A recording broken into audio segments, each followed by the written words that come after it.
Today I'm trying a new way to make a video. This is one of my laptops, and I've got the laptop camera aimed at the machine. And someone was mentioning the Singer ZigZagger. And this is the box, and this is the one of the ones without a cam. So I have a face mask on. Let me just pull that down so maybe you can hear me a little bit better. Now, if excuse me, if you buy this zigzagger and it's complete, you will get the little book as seen right there. It says Singer Zigzag Attachment number 160620, and you will get the actual zigzagger itself, an edge stitcher that can be attached to the front to do different things with, and this is most important. This is an attachment screw that is used to hold it on the machine, simply because the way that it attaches, the piece of metal is too thick for your normal attachment screw. So the first thing to do is to take off your regular presser foot with the regular attachment screw. And this is typical of attachments, where you have to fit this part around the presser bar, and this arm goes over the needle bar clamp, and so the clamp has this going up and down as you sew. So we're going to put this on there.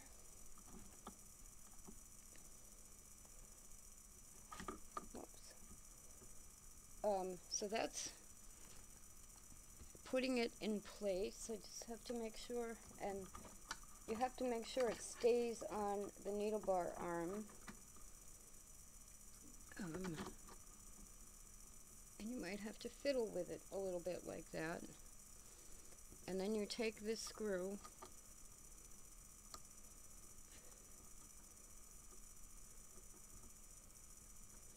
okay, so now it's in place, but you want to take a screwdriver and tighten it up just a little bit. Now, similar to the cam zigzagger, this is how you adjust the width of the zigzag stitch. And on this particular one, it says either narrow or wide. I'm going to put it more in the middle. And we're not going to use the edge stitcher right now.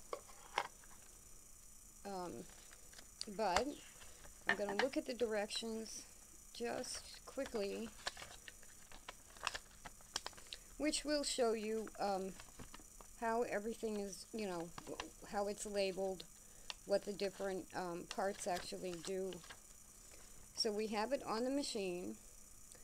Thread the machine as for ordinary sewing.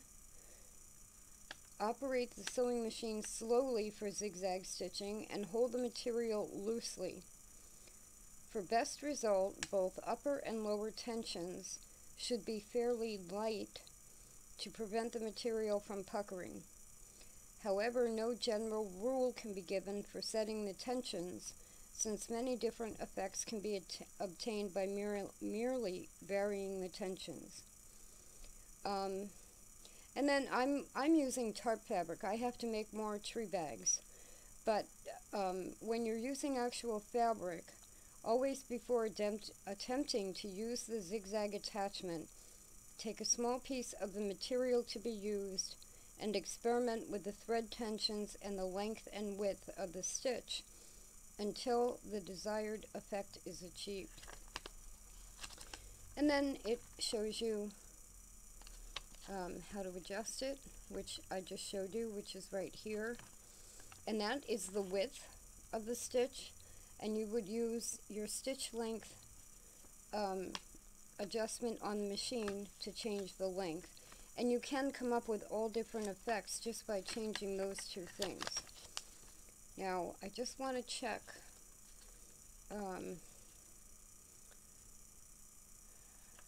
oh, And it says, plain sewing can be done at any time without removing the zigzagger. Stop the machine when the zigzagger foot K, which is down here, is in the central position. Then raise the pawl L, which is on the inside of the machine. There's a little arm that goes on the wheel, and you just raise that up. And that's the same as on the cam zigzagger when you move a bar forward and back. They show you how to do cording. And okay, the edge stitcher you would use with applying lace. It says appliquing monograms or applying zigzag to an edge such as this.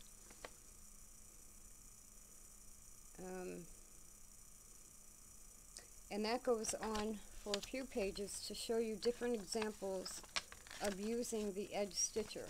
Now the edge stitcher does have a screw in the top that does not come out, and you need that screw to put it in the little hole there. So that's like an overview, but let's just, so is it as versatile as the cam zigzagger? No, because you won't get pattern stitches unless you create them yourself by adjusting stitch length, stitch width, and different fabric effects. The edge stitcher does allow you to do quite a few more things with the edges. And this is, what's beautiful about old Singer attachments, because these methods of sewing are almost unheard of today. Nobody teaches you how to do this. So these booklets and the way that Singer gave people real sewing skills, or the ability to learn them, is great. So you won't get different cam patterns, like I said, and you have to just, I need to adjust the stitch length. You have to kind of come up with it yourself.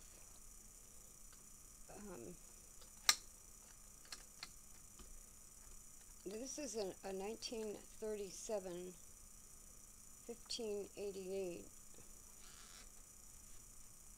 I've got the presser bar down, and part of the reason you use a screwdriver to tighten this is because it's going to jiggle back and forth. Okay, and on a Singer you always turn the hand wheel forward. And as I said, I'm making tree bags. I'm having a little bit of a thread issue here.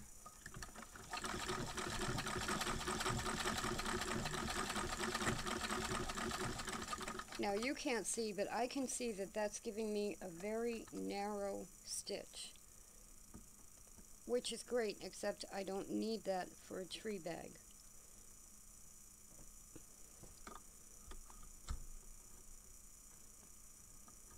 I'm going to widen the stitch out.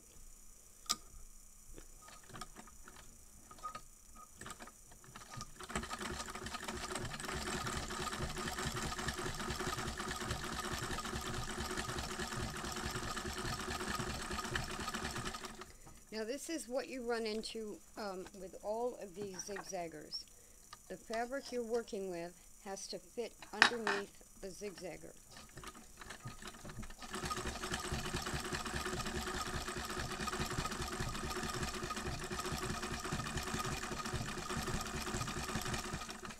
Now, this is, they said leave it a little loose so everything, moves easily, but that's a little too loose. So I'm actually going to tighten I'm going to increase the presser bar pressure just a bit.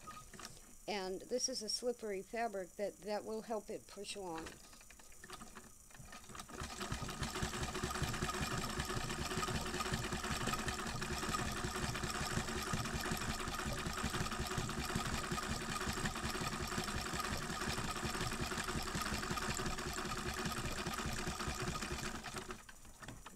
sometimes this happens. So you've seen the demonstration of what I would do, but because this was all underneath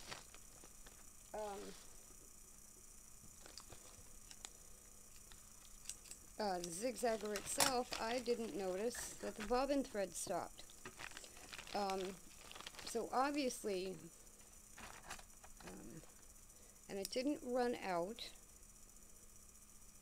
it just stopped. So we're going to fix that. Put that back in. But you can see the stitches right here. That was my first stitch, the first width. And it's good, like I said, but it's a little bit narrower than what I need. And possibly, if I loosen the tension just a bit, the bobbin thread won't break.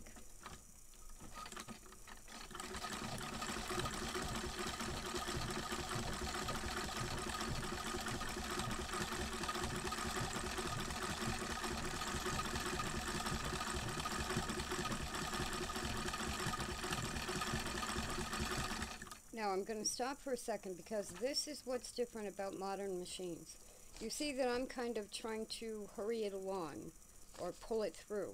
And the older machines aren't like that. You know, like if I had my brother out, this would be done in like 2 seconds. But you've got a whole mechanical thing going on here with the, before zigzag machines, it's not the needle that moves, it's the foot and the fabric.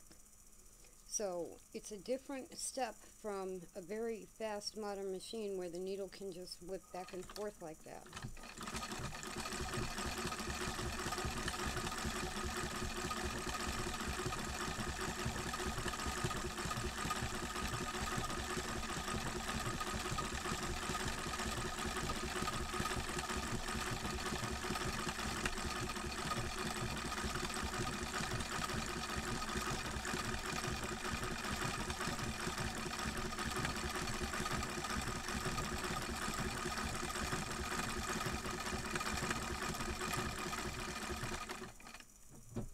So once I loosened the tension, as they had said, just a little bit, the bobbin thread didn't break, and I have an absolutely beautiful zigzag stitch. That is about as wide as it will get, and I don't have a ruler right here, but it's just under 1/4 of an inch. But, so, in contrast to the cam zigzagger, this has, and let's just put that arm up. You'll have to look at the manual to see where the arm actually is on the inside. But now, if I put the arm up, the zigzagger is not going to engage.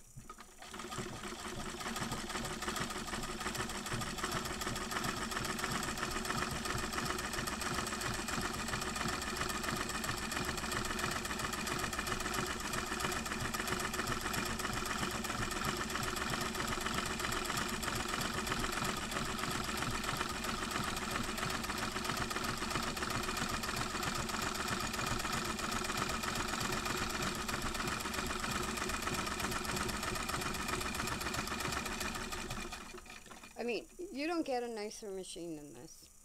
1937, Singer 1588. And yes, I'm right leg treadling again. So that was a little workout for my leg after the surgery. It's the first time I've been right leg treadling, which happens to be my habit, instead of 2-leg treadling. But you can see I switched to straight stitch, and beautiful, beautiful Singer stitches. These are just wonderful attachments and a wonderful machine. I can't say enough good about them. So, is it worth it? Yes, because even without the pattern cams, there is enough information with the edge stitcher and the instruction book, and I'll give you a better picture of that. so that you know which one to look for if you buy one without it. It's about 4 inches square. What they give you is a zigzag that will be quite variable without the patterns, but also the information on how to then take that information, and there's a monogram. And these are the skills in sewing that are so important to hold on to. So that's the 1588 with the Singer number 160620 zigzagger.